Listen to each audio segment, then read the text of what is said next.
हो गया। एक दिन की बात, एतौ पार्षदो मह्यं जयो विजय कदर्थे कृत्यमाम यद्यो ब्रह्मका तामतिक्रमा। एक दिन की बात, भगवान के पार्षद बने खड़े हैं दो, एक का नाम जय है, दूसरे का नाम विजय है। ब्रह्मा जी से मिलने के लिए उनके ही मानस पुत्र सनक सनंदन सनातन और सनत कुमार आए। जैसे पिता से मिले भी जान लगे स्वरूप अब नहीं जा सकते, बोले काहे, पिताजी आराम कर रहे हैं। उन्होंने कहा था कोई भी आ जाए किसी को अंदर मत आने देना।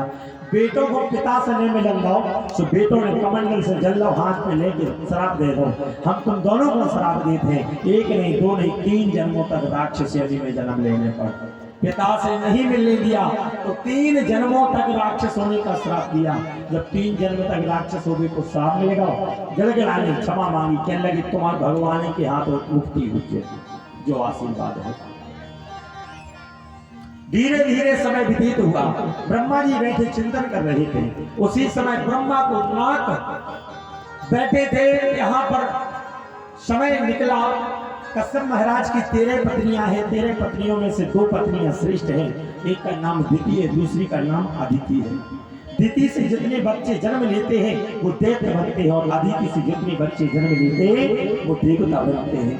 13 पत्नियों में से सारी पत्नियों की संतानें हो गई, लेकिन एक की नहीं हुई, जिसका नाम है दिति। जब दिति की संतान नहीं हुई तो दिति पहुंच गई महाराज कश्यप के पास। संध्या काल का समय था। कहने लगी मुझे काम सुख की इच्छा हो रही है, मेरे यहाँ संतान नहीं, मुझे संतान चाहिए। जब संतान की बार बार इच्छा करी, कश्यप महाराज ने कहा देवी ये जो समय है ये समय काम सुख का नहीं है।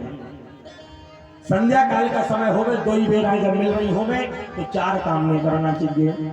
एक तो भोजन नहीं करो चाहिए, सायंकाली तो चतुष्कर्माणि वर्जयेत्, सायंकाल के समय में भोजन नहीं करो, सायंकाल के समय में सोने, शाम काल के समय में पढ़ाई न करो, और संध्या काल के समय में स्त्री और पुरुष को कोई संबंध नहीं बनाना चाहिए। इस 4 काम वर्जित बताए हैं। लेकिन जब ये चारों काम बताए दिति एक नहीं मानी, और जब दिति नहीं मानी तो महाराज कश्यप ने उनकी इच्छा को पूर्ण किया, और इच्छा को पूर्ण करने के बाद दिति को श्राप दे दिया, दिति तुमने हमारी बात को नहीं माना, इसलिए तुम्हारे गर्भ से एक नहीं 2-2 संतानें होगी, और दोनों की दोनों राक्षस होंगी। दिति चरणों में गिर पड़ी, महाराज गलती हुई क्षमा कर दो। कहा दोनों संतानें जन्म लेके आएंगी, राक्षस होंगे, लेकिन दोनों भगवान के हाथों से ही मारी जाएंगी, तो तुम्हारे बेटों को कल्याण हो जाएगा। अब धीरे धीरे समय व्यतीत हुआ। दिति के गर्भ में बालक आ गए, गर्भ बढ़ा, गर्भ के बढ़ते बढ़ते देवता घबराए। यहाँ धीरे धीरे समय पूर्ण हुआ, और दिति के गर्भ से 2 बालकों ने जन्म ले लिया। एक बालक का नाम हिरण्यकश्यपु पड़ा, और दूसरे बालक का नाम हिरण्याक्ष पड़ा।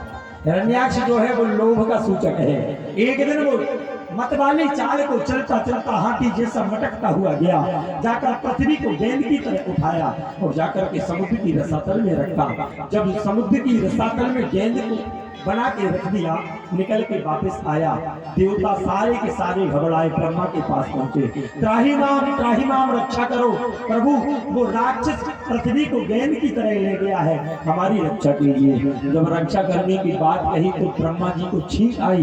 छींक के आते ही त्राही ने नाक के नथनी से साक्षात बाराय भगवान का प्राकट्य हो गया। बोल बाराय भगवान की जय। भगवान बाराय प्रकट भई, कहो क्या करना है, जाओ पृथ्वी का स्थापन करो। हिरण्याक्ष मतवाली चाल चलता जा रहा, सामने से नारद आए। नारद को देखा, ए बाबा क्या नारायण करता घूमता रहता, चल मुझसे युद्ध कर, मेरे हाथों में खुजली हो रही है। नारद जी बोले नारायण नारायण, मुझको लड़ना झगड़ना तो बिल्कुल आता ही नहीं। अगर लड़ना झगड़ना नहीं आता तो लड़ाना झगड़ाना आता है क्या? बोले वो तो उसमें तो पारंगत हो। तो एक काम कर, मेरे हाथों की खुजली है, इसको ऐसे मिटा दे के दोबारा न चले। नारद बोले चिंता न कर, आभार बताओ। आंख बंद करके देखे सुबारे भगवान पृथ्वी को धरे रसातल से अपने सीखों पे धर के ले चले आ रहे थे। बोले सुन, जहां से तू आ रहा है वहीं चला जा। एक सूकर पृथ्वी को लेके जा रहा है, उसी सूकर से युद्ध करना। ऐसी खुजली मिटेगी, ऐसी मिटेगी कि जीवन में दोबारा से कभी नहीं चलेगी। लौट के पहुंचा, 12 भगवान पृथ्वी को लिए चले आ रहे। बोला जाकर, हे शुकर, इस पृथ्वी को लेके कहा जाता है अगर पृथ्वी को ले जाने का शौक है तो पहले मुझसे युद्ध कर। युद्ध में अगर मैं तुझे परास्त कर देगा तो ही पृथ्वी ले जा पाएगा। बारह भगवान बोले गद्दा को आदेश मिला हुआ है, गद्दा का। ब्रह्मा जी बाप कहाँ है? बाप ने कही है जाओ जाके पृथ्वी को लेके आओ, कछु हो जाए माने में लड़ाई भी करने पड़े तो तैयार है। बारह भगवान ने पृथ्वी को अभिमन्यु दिया, स्थित किया, जाकर हिरण्याक्ष के साथ युद्ध किया।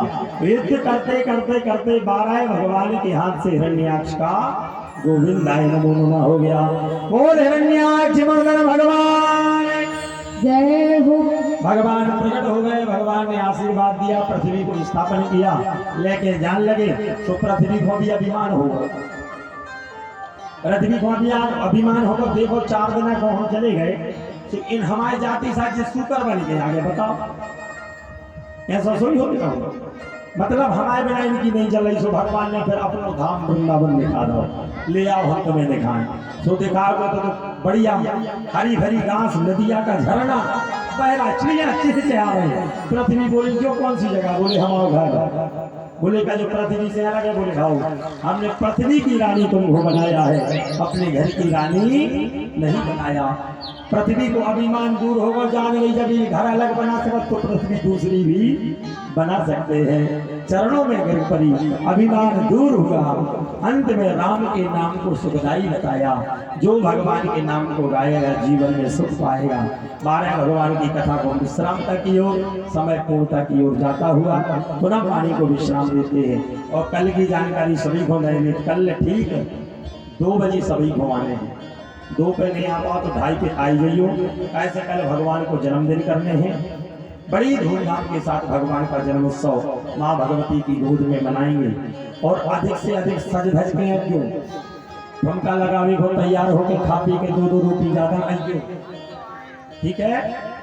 और कल भगवान के जन्म में दूध, दही, लड़ुआ, चॉकलेट, मेवा, मिष्ठान जो जिससे बन जाए, क्योंकि कथा सबकी है। इसलिए जब सबकी कथा है तो सबको थोड़ा थोड़ा सामान लाना होगा, जिससे भगवान के उत्सव को खूब धूमधाम से मनाएंगे। कल हम सबके बीच में नंद घर आनंद भयो जय कन्हैया ऐसे बोला जैसे सब खा के नहीं आए हो। तो कल नंद नंदन का जन्मोत्सव मनाएंगे धूमधाम के साथ। और अपने यहाँ की जो कथा चल रही है, जिन जिन को घर बैठ के देखनी है तो हमारे YouTube चैनल पर जाना, वेद वचन टीवी के नाम से नोट करना, सब्सक्राइब करना।